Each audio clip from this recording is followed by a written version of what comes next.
Now, when it comes to tying your boat up or docking it, people get a bit nervous, but if you follow a simple procedure, you can make it easy. First thing, we want to dock there. You know, it doesn't matter whether you're going for coffee, you're tying up to pull it out, doesn't matter. First thing you do, assess the situation. Tide, wind, other boats are all factors that can play a role. Now, we've got to run out tide. You can tell that because the water's flowing down against this edge here. So you can actually set. So, like a plane always takes off into the wind. For us, we're going to come in from downstream, so we're going into the current, so pushing into the current and pull up. The first thing we want to do is get the gear out. Now, fenders, get those ready. And secondly, have your ropes ready. And finally, make a plan with your deckhand. Coops, when we come in, I'm going to get you to tie off on this back one here. I'm going to bring it in, and then you secure that. And as soon as you secure it, tell me and we'll hold against that. Beautiful. That's your one. So, first step, get the fenders on.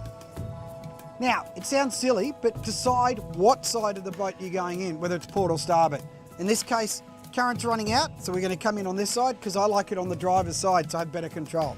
When you're tying your fenders off, tie them off so they're nice and high. Don't let them sink down too much. You want it so it's fending the boat. If it sinks down too much, it'll sit underneath the boat. A couple of half hitches. 3 half hitches for good measure. Ready to go.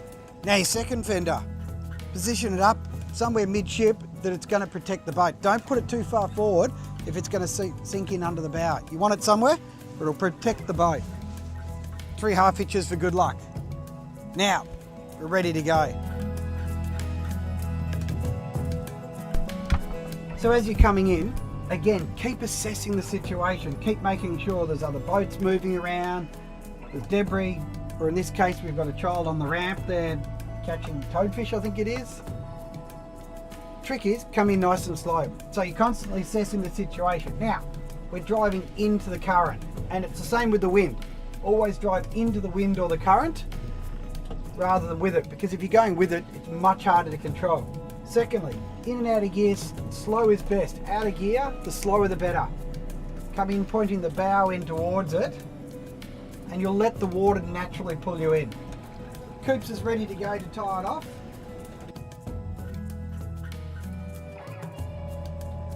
There you go, now we're secure. Now, if it's really rough or it's a bit more dangerous, what we can do is wrap it on here.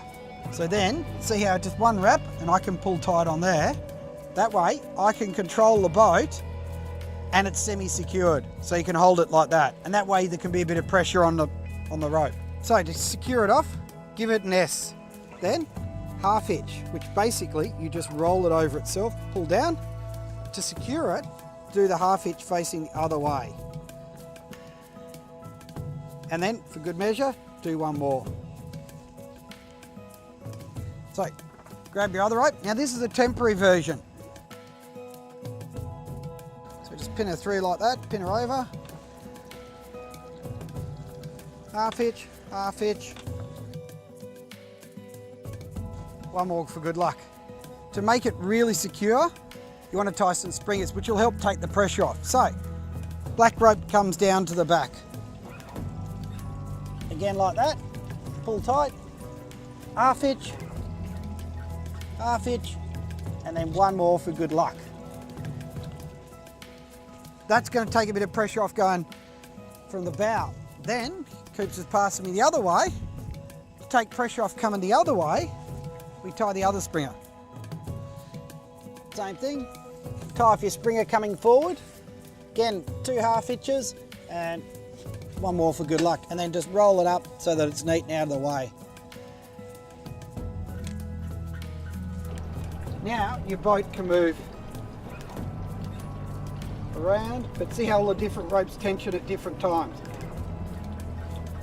But probably the final touch there is for securing it, is that once you've tied it off, check it. You may need to readjust a couple of the lines just to get it all working properly.